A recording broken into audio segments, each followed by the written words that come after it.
and welcome to the second video lesson in this new Istanbul Mehmet video series. This time we're going to be carrying on from what we did last time. So if you haven't checked that out yet, go over to the website, check it out, make sure you're happy with part 1 of Pushing the One, and join me now for part 2. So without further ado, let's get going. Okay, example 1. So we did this last lesson. I just wanted to recap it because it's what we're going to be building upon today. So this is our push where we've got the crash with the left hand on the A of 4, and then we're coming back in on the AND of 1. Okay, so let's have a go at this one and build it up.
Okay, example 2. So we've changed beat 4 of the first bar up a little bit. The phrasing is technically the same thing. We're still going right, right, and then a left hand with a bass drum, okay? But instead of going snare first, floor, and then a crash, we're going to be playing a snare, snare, snare, and then a hi-hat bark with a bass drum with our left hand. Okay, so it's not a big open hi-hat. We're not hitting it and leaving it open. It's just sort of a momentary open as we hit that bass drum and then closing it right down, okay? So let's warm this one up. It's a little bit different. Some people find the coordination of getting that open hi-hat with the left foot and the left hand whilst doing the right foot quite tricky. So take your time. If you need to pause the video, slow it down, do, okay? Right, here we go.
Okay, in example 3, we're now using a 4-bar phrase. You'll notice that the first 2 bars are just a really simple groove. Now, try and avoid the temptation to play something more interesting or complicated in there. I have found that a lot of people end up distracting themselves and therefore making more mistakes than they need to on the new thing they're trying to learn just because they get carried away and get caught up with the fun groove, okay? So keep it really simple, focus on the new bit. Then obviously once you've got it, develop that groove. Come up with your own grooves. Put anything in you want. Also develop the feel. Change it up. But to start off with, please keep it really simple, okay? So for those first 2 bars, really simple groove. And then the next bar, we've got this fill, okay? It's based around a really simple linear idea of right, left, bass, bass, right, left, bass, bass, right, left, and we're just phrasing it around the kit where we go snare, snare, first, bass, bass, first, floor, bass, bass, and then our push, so snare, first, floor, crash with the left hand. And then that final bar is just coming back in on the end, as we've done already, okay? So as I said, let's start off here. Once you've got it and you're feeling like you can nail this, yes, change up those grooves. Then change up the placement and where you're playing that phrase for the fill. I mean, we will get on to playing any fill we want, but for now, maybe try and stick with that idea and that theme of right, left, bass, bass, right, left, bass, bass, right, left, because there is so much mileage in that, okay? You could, almost unlimited fills you could play with just that idea, okay? Right, so without further ado, let's have a go at this, okay? Here we go.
Okay, on to example 4. So this one follows the same principle as example 3. We've got 2 bars of simple groove, a fill, and then on the final bar we're coming in on that and, okay? So the only thing that's changed is the fill. I just want to give us something else, a different framework to work on, okay? This time we've got right, left, bass, bass, flam, bass, right, left, bass, bass, flam, bass, and then our push, part of snare, first, floor, crash. Now, the main part, beats 1 to 3 of that fill, are all on the snare drum, okay? Yes, you can move it around. Yes, we can change things up. It's just getting you to try something specific, okay? Work on this one, see how you go. Then as before, maybe change up the groove, make it a little bit more interesting, a bit more complicated. Then maybe move this fill around, okay? And just kind of explore it a little bit. Right, let's have a go.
with example 5, our final one of the day, we've changed things up a little bit. We're still starting off with a nice simple groove, but now we're actually starting this phrase on the end of the second bar, okay? So we're going to get, like in example 2, snare, snare, snare, and then that open hi-hat bark with the bass drum, okay? Then in the next bar, you'll see we've taken the same idea, but we're going to move it around the kit. Da, da, da, ga, okay? Snare, first floor, and then still that open hi-hat bark.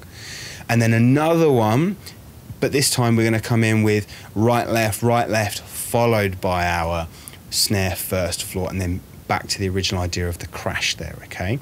Final bar is the same as before, okay? A little bit more complicated on this one, I know, but it sounds kind of cool, okay? So we do have those little rests in between, just little eighth notes between the phrasings of da-da-da-da, da-da-da-dum. See how you go. It is quite tricky, but it's kind of fun to play, okay? Here we go.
Wonderful. I hope you enjoyed that. I think there's a lot of fun and a lot of mileage to be had with this idea. So do work on them. You know, I think things like example 5 instantly inspire musical ideas and guitar riffs. In my head already, I can hear like a funky rock guitar that's playing in unison with those drum phrases. So maybe once you've got these, jam them out with someone. You might find that you want to develop it further and change it organically, and it can grow from a little seed of an idea into maybe an entire song, okay? Now next time I'm going to be going on to something completely different, so join me then and we'll be looking at sort of some cool grooves in a more linear style, okay? But until then, take care, bye.